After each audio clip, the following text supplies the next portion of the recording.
this one is actually a lot smaller. It's a size 1, and it's either for perch or zander, whichever one you prefer.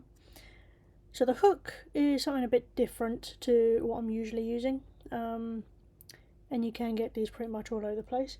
Now for some reason I did get the Skooma Manta bait holder hooks, so they actually have little barbs on the actual shank. So what I've done is just made sure that I've crushed those down. We just don't need them. So that's all crushed down there. There we go, so that one's ready for later. I think that's at the time that is all the shop had, but oh well, they still get used. So what I'm going to do is, obviously we are still using that Tico hair stuff, which you can get in the shop.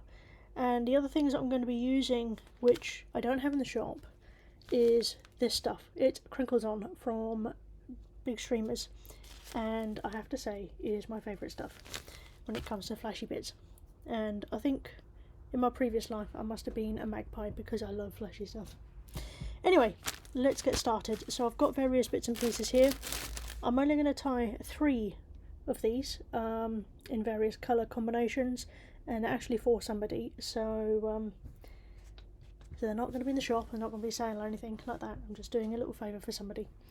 Obviously make sure that you are teeth proofing everything. I know it's just perch or possibly zander, but I know this person and there is a chance they may be in an area they've got pike as well. Right, so first colour combo is going to be a traditional, just white belly, green top. So let's get that out.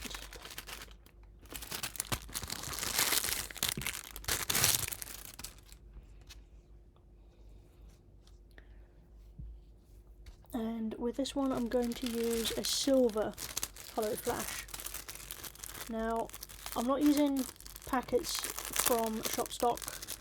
This is stuff that I've had over time, but it is exactly the same thing. Right, now with this I'm not using a ton of flash like I usually do, so just a couple of strands is all I need, because these are a much smaller fly. Alright, so I think I've only got about 5 strands in there, but as you can see it's way too long. So what I'm going to do is just fold it down,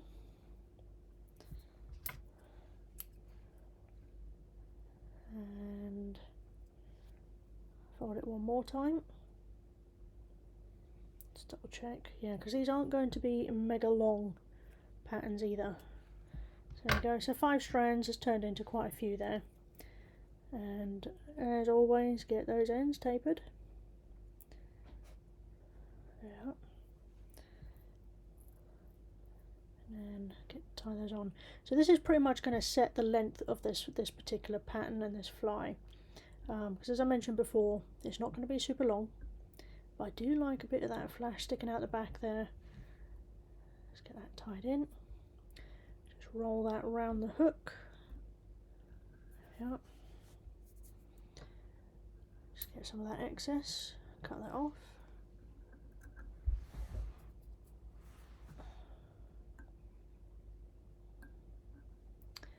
There's always one stubborn one.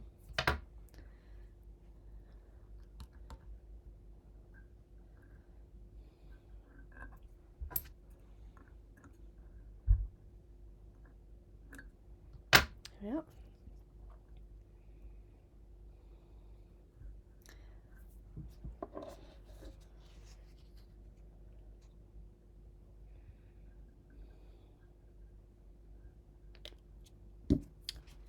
So that is flash done for this particular one.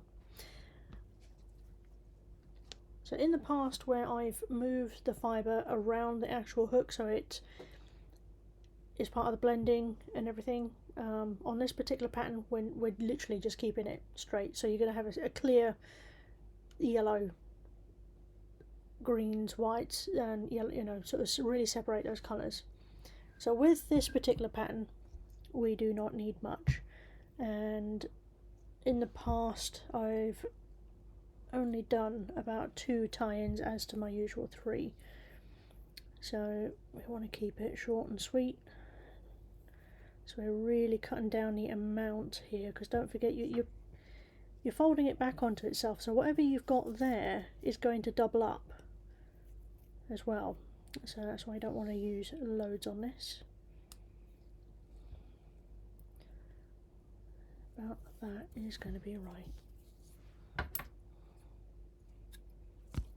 The other thing is, that's way too long for what I actually need.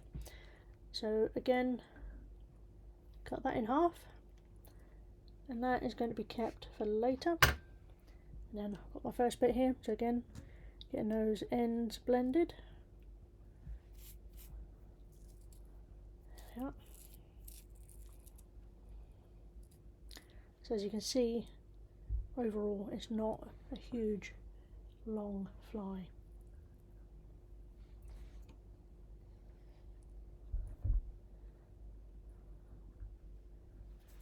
And then we want the belly in there, which is just going to be a white on this occasion.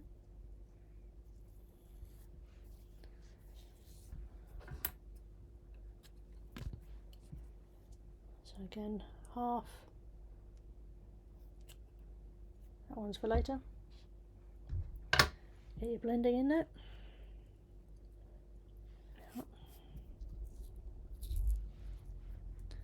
Just checking that is about the same. And again, even with these, I still put 50-50 each side of that hook shank. Bring that up and then tie that in. There we are.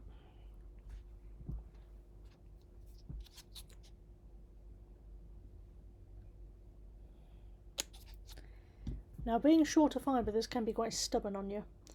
So when you bring that back, it's going to want to come forward, and then same again as before, separate that into half each way there, and then down and round each side of that hook shank. Bring that green back up onto the top of itself, just give it a nice roll and a hold, pull the thread forward and build up a little bank there of that thread. So move the thread forward just a little bit. So that's the first layer in. Second layer from before. So we're going to be blending that, those ends there. There we go. That's going to be the top piece again.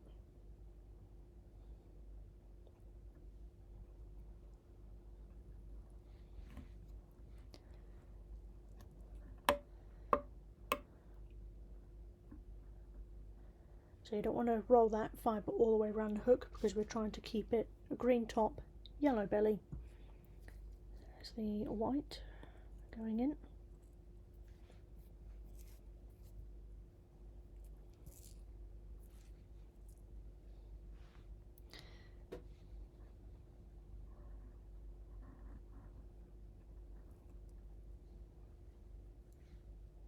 There we go. Just a couple of wraps is all this needs, otherwise you get big chunky wrappy bits, which you don't really want. So what I want to do is, whilst I've got those two just sitting there, I'm going to get into the flashy stuff. So obviously you've got a green and a white going on this one, so I'm just going to get a pinch of the ice dub. Now just remember, this stuff goes everywhere. Now it pretty much already has its own tapered ends, so what I'm going to do is just lay that straight on, trying to keep all the greens to the top there. Just 1 or 2 wraps just to keep it round, and same again with the white. And this is a pearly white I've got here. Nice little subtle white bit there. Let's just put that straight in underneath. Just 2 wraps is all we want. This looks a bit messy and all over the place, but don't worry, this will brush through fine.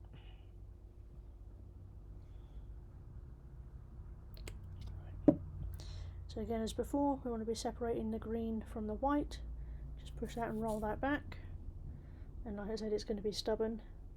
And then separate the flash and the white body there, and then just pull that back round. There we go. Pull that forward, a couple of wraps down. So obviously as you pull it back, you're going to have spare stuff coming off, it's loose. Now I could go in with another layer of material, which I think I will do. So what I'm going to do is I'm going to take even less than I did before, because I'm going to just cut this stuff in half like that, which is going to then double up as well. Just means I have a little bit less on the wastage front, really. So I cut that into half. Yeah. Instead of only using one end of it, I'm going to use all of it. Just trim that up there and get those ends tapered. And then tie that into the top there. Slightly longer there.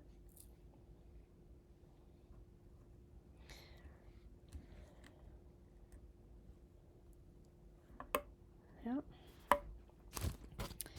And then white. Again, just taking a small, tiny amount, because like I said, we're going to be doubling that up. There we go. It's perfect.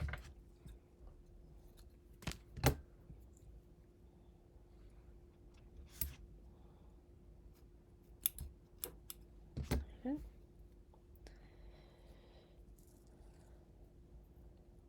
Just tapering up those ends. So obviously I've got a fairly longer straggly bit down the bottom there, so we just trim those up a little bit. There we go. And then that is going 50-50 each side of that hook as before.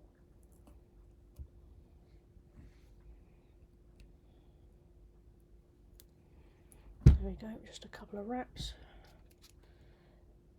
When you've got the right sort of thread, you don't need much on the wrap front, so always make sure things are not stuck to where they shouldn't be. Right, so just pulling that back up and round, so just roll it there to keep it there for a second. Separate the white again. There we are.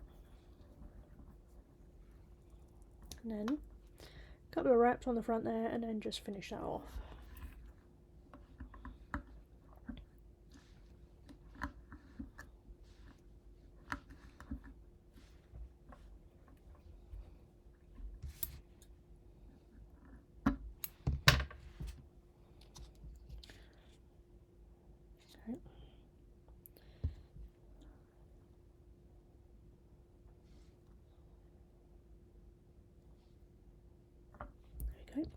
That protects the threads on there, also sort of locks them in quite nicely.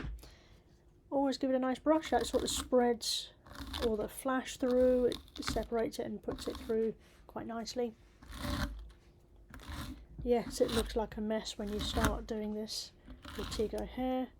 Again, it collects up all the loose bits and pieces that you don't want. And the good thing about Tego hair is once you get a hold of it, what you do is you just roll it into itself, and it just locks in and starts to behave itself. Apart from the one occasion, not that you can see it, but there is one sticking out there.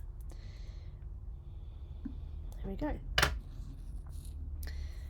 So that's ready for eyes, and I'm actually going to use 10mm eyes on these, but first of all I'm going to tie the other lot up first. So there you go, green and white body. If you want to put bars on this, you can.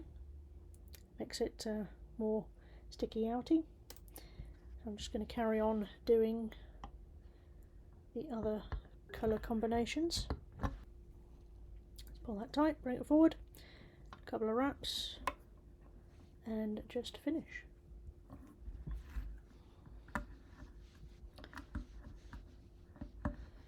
So one of the things that I've seen in the past is people put a lot of thread on that nose part of a fly.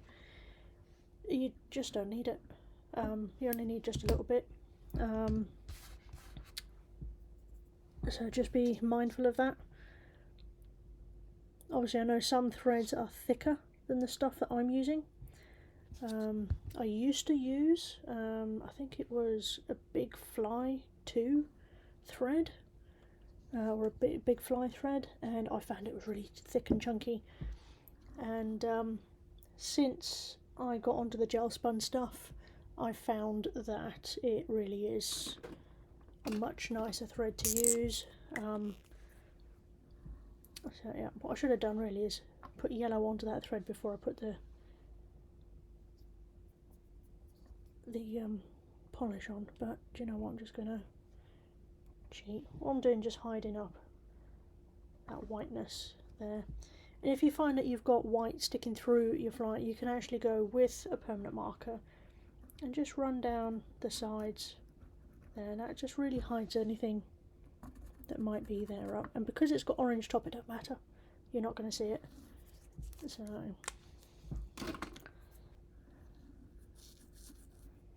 there you go. That is number 2 ready for eyes later.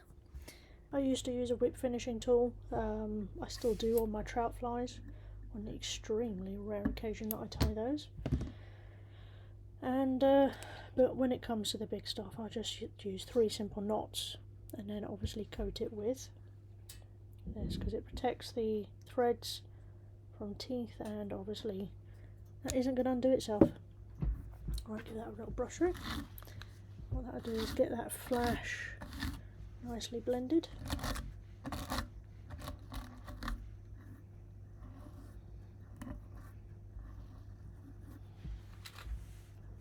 And we're ready for the eyes. So we already put the eyes on. I've got my eye clamps, glue, eyes and fly. So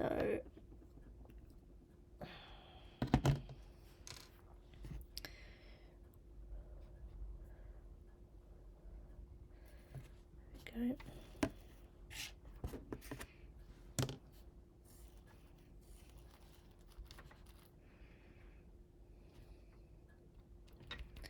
So the eyes on these, by the way, are the 10mm silvers that I'm using.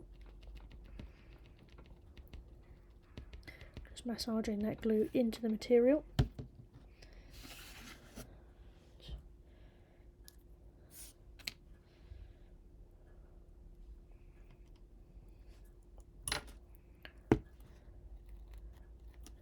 Give it a little bit of placement there. Let's turn that over. Now I can actually see through the material where the eye is sitting, so it makes it a bit easier for me to apply the next batch of glue, which is basically to the same area that that eye is already sitting at.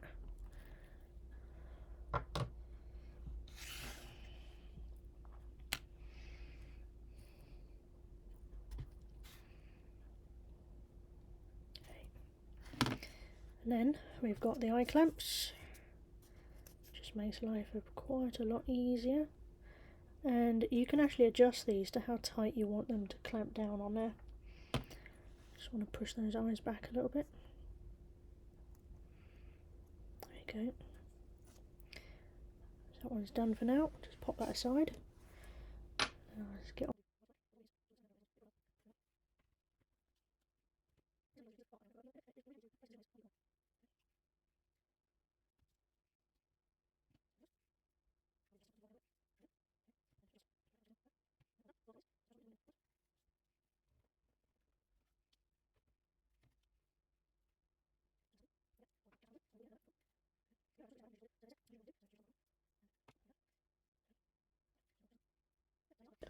So the eyes have now dried on these, and we can now take all these off. Out. Last one. There we go. Just pop those back to where they were and out the way. Right, so what we've got there is we've got the orange and yellow, we've got the black and white, and the green and white colours there. So there you go.